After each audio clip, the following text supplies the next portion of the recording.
Peter Parker? What?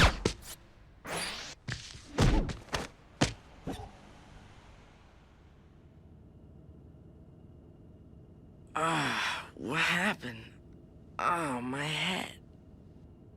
Ow! Who are you? There is enough tranquilizer in your system to take down a really large horse. Don't fight it.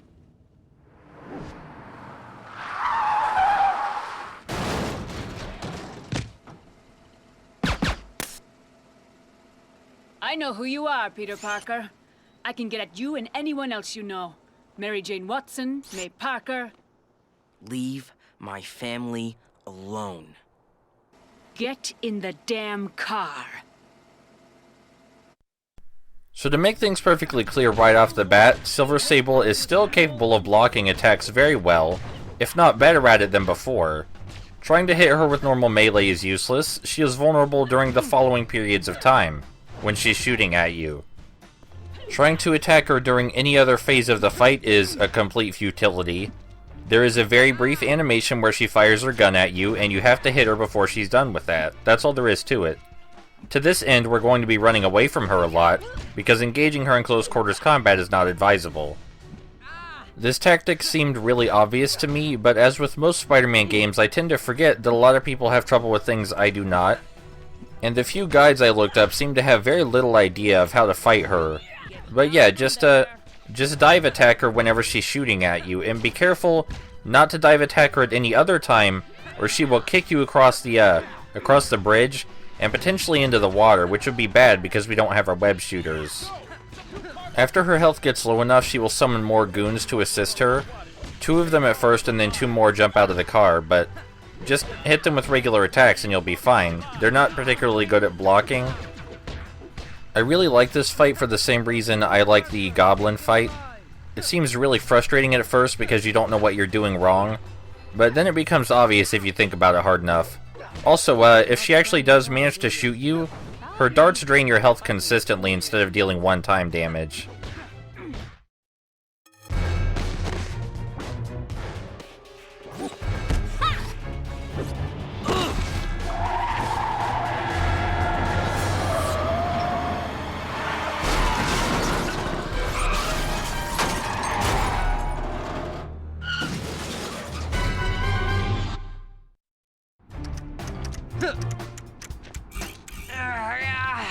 I can barely hold on.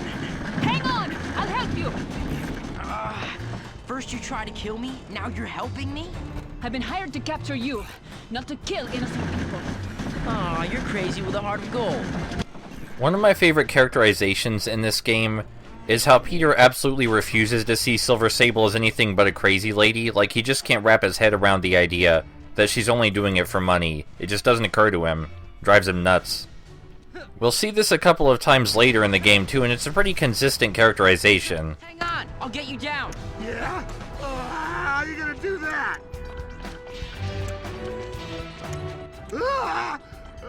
Mutant!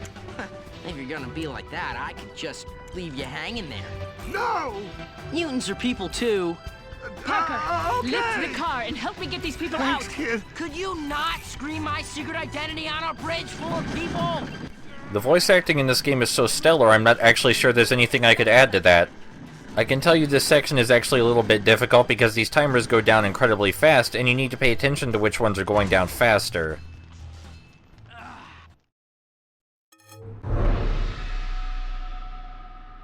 Okay, can we stop all the... What is wrong with you?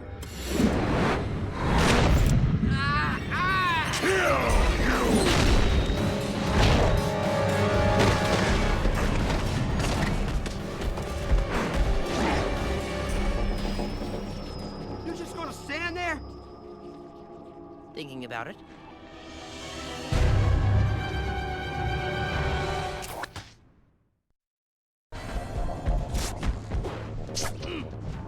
Crazy silver hottie threatened my family. I should let Eddie eat her. He'd be doing me a favor. But then I'd feel guilty about that too, because clearly I don't have enough things to feel guilty about. So now here I am, trying to save the crazy woman. If my life were any more stupid, it would be on network TV. This chase with Brock can be deceptively difficult, but it also reminds me of the chases with Black Cat in Spider-Man 2, because Eddie mostly follows along the buildings, and if you want to keep up with him, the best thing you can do is follow right behind his steps. Unlike in Spider-Man 2, I don't believe there's a way to lock the camera onto him, but there's also a giant red arrow pointing toward him at all times, so that might make up for that. If you ever find yourself trying to cross a ridiculously large gap and you're asking yourself, what am I even supposed to swing on? Well, use your web zip. You can web zip a pretty reasonable distance.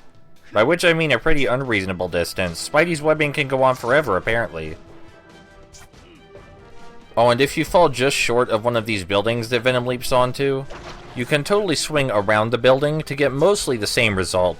It just makes it a lot harder to see where he's going to jump next, which can lead to a bit of frustration. This gap right here is the worst gap, because you have no choice but to fall really far before you can actually web zip on something. But it doesn't take very long to catch back up. But with the most difficult part of the chase out of the way, there isn't too much more to say. There are a few more large gaps, but nothing comparable to that one. The large gaps, I suppose, would be where most people get lost. And if you're afraid that your web zip timing is not up to snuff, just spam the L2 and R2 buttons and it'll work out eventually. Seriously, just mash them. You'll achieve the same result, or perhaps even a better result than you would hope for.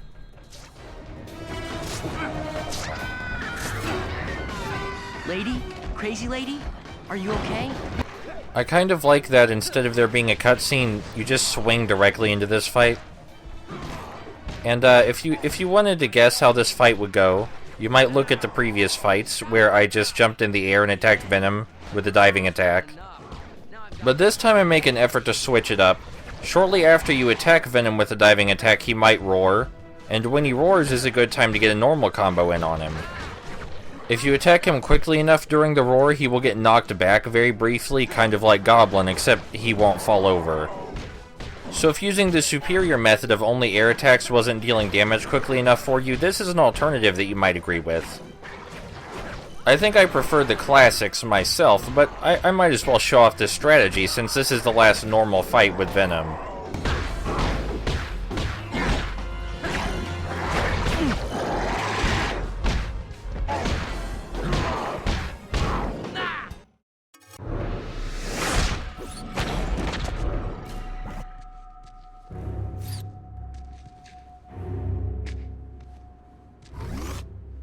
Are we done, Eddie?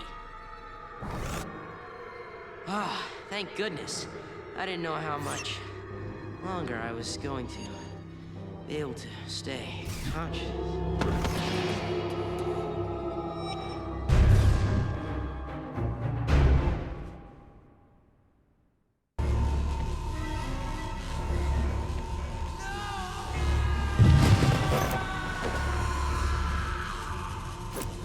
What was that? What's happening?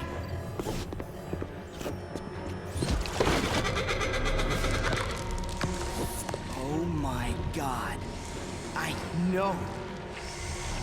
You! Parker!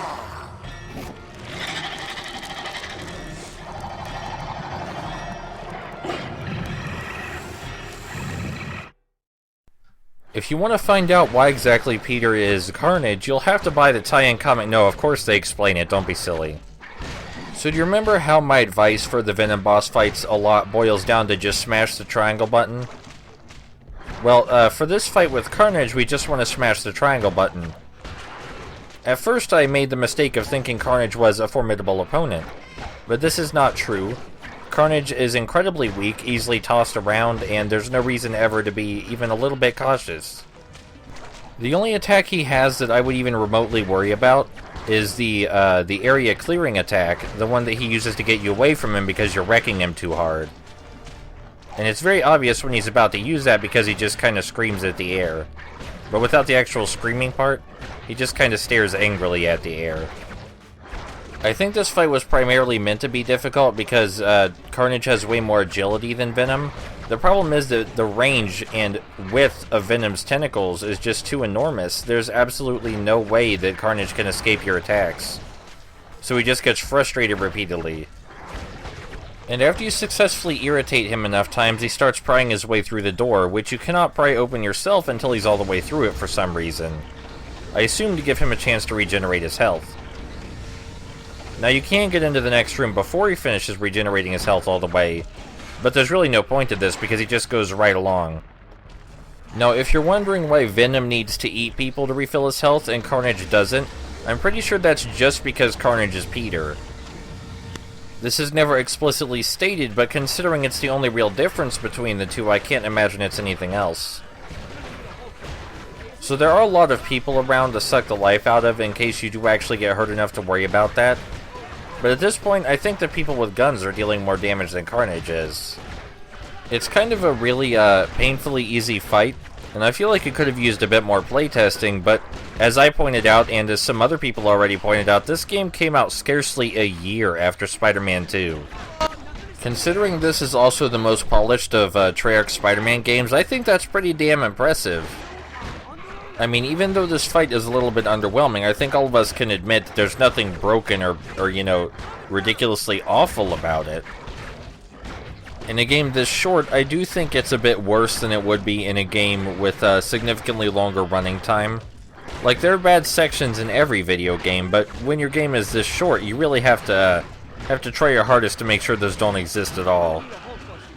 It's why people who play retro games can't enjoy them in spite of really bad levels as easily, because it's such a significant part of the experience. There's only one more room left, but a small glitch occurs, where the door inexplicably closes, and then I start climbing the wall.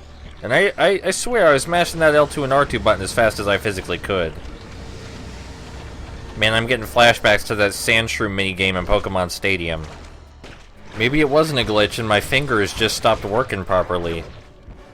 So the only thing different about this final room where you fight Carnage is that instead of fleeing to heal himself, he just heals himself in the same room as you, kind of like Wolverine. And just like with Wolverine, the solution to this is to follow right behind him and smack him until he quits doing that.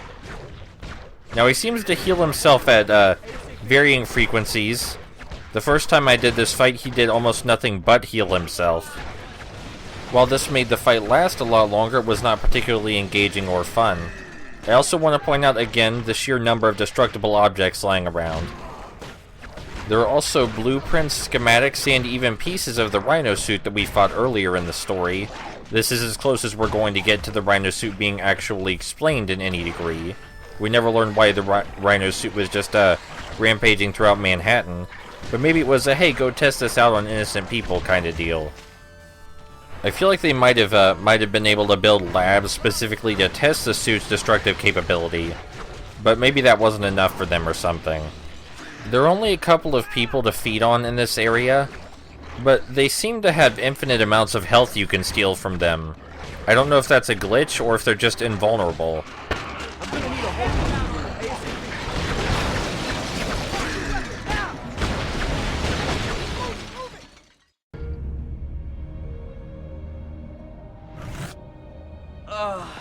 What's going on?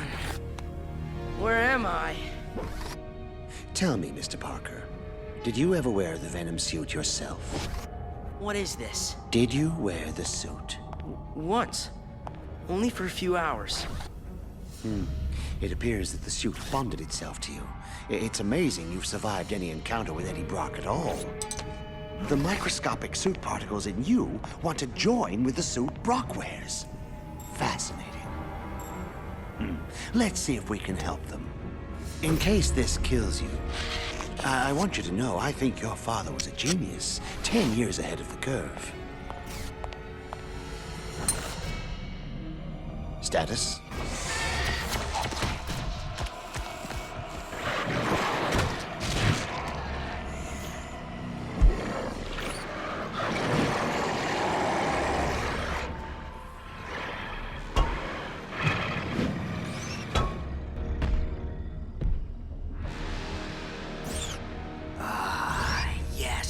Yes! Eddie? Eddie, what's going on? I have absolute, total control. Now then,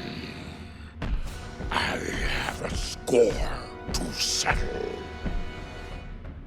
Which way do you figure? Trask's offices.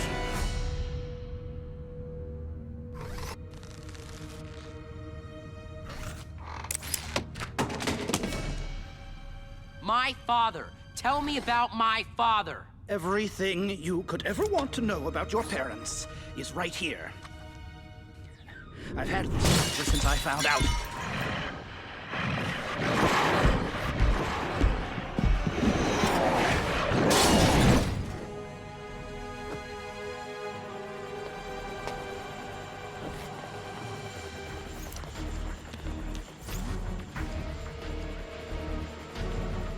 You again? Down, boy. My contract with Trask expired 10 minutes ago. And if you're chasing him, don't worry. He doesn't know how to fly that helicopter. But you... No hard feelings. Business is business, eh?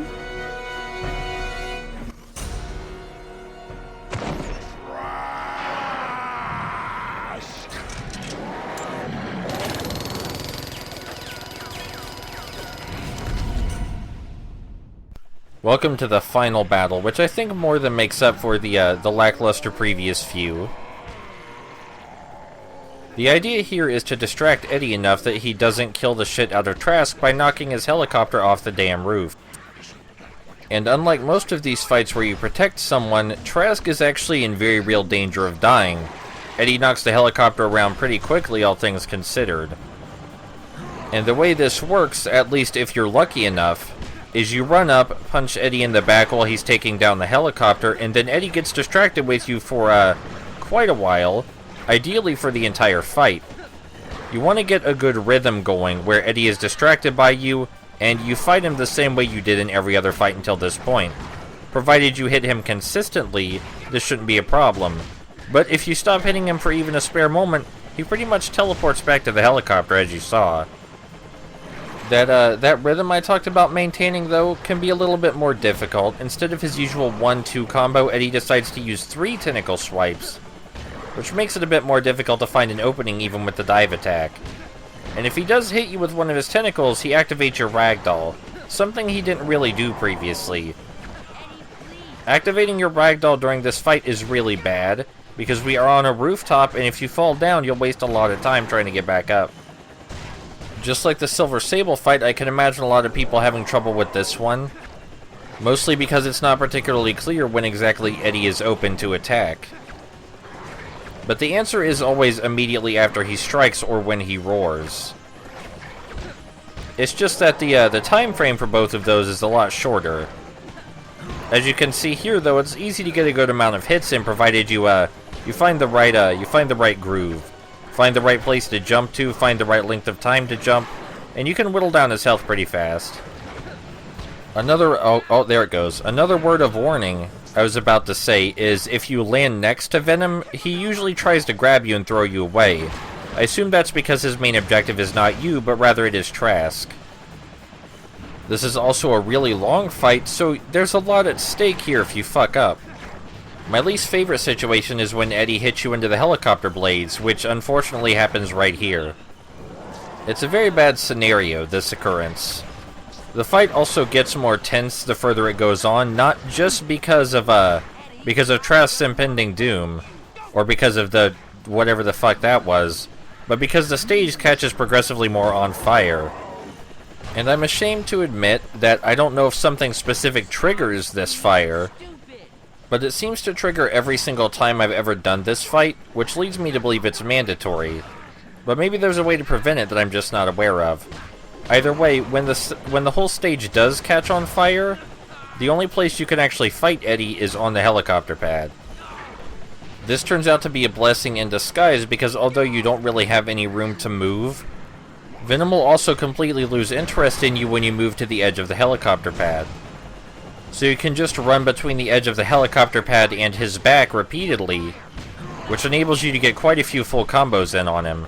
Unfortunately, this means he gets a lot more chance to pound Trask's helicopter, but he should be pretty dead. Yeah, see, the entire stage is on fire now, but he should be pretty dead at that point.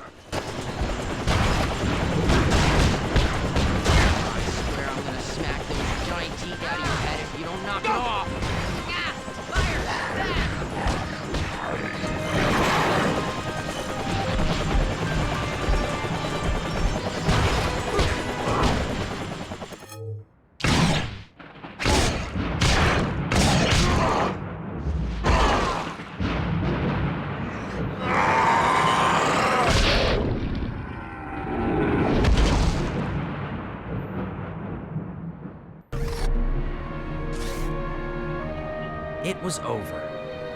Now I can learn everything that Trask knew about what happened 10 years ago.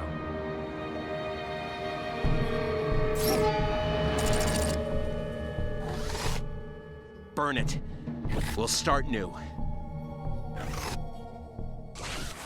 Peter, I have all these things in my head, things I want to say, things I think as your father you'll need to hear. You're going to find that there are people in this world, people who you are going to look at and say, why is this person like this? I find myself surrounded by people who will do or say anything, just for the appearance that they are better than they are. There were 3 survivors of the crash. They all reported seeing the same thing. One of the witnesses was my mother. She died in the ambulance. Peter, you did good today. Eddie needs to see this. It's about our parents. Eddie's not here. He was gone before we showed up. We'll find him. We always do.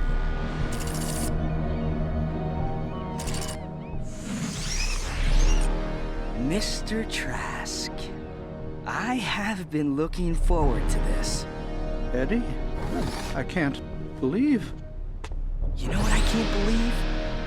I can't believe that after all the things you did, all the things you made me do, that after all of that, all you got was 3 years in a golf course prison. You can't do anything to me in here. The guards. They aren't nearly well armed enough.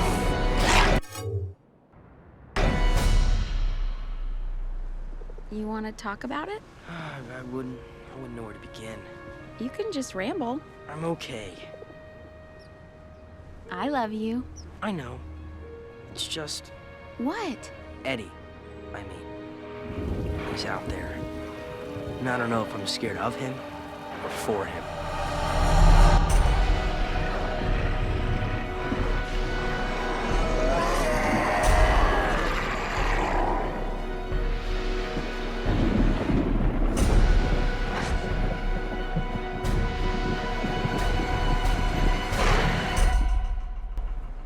But he's not here.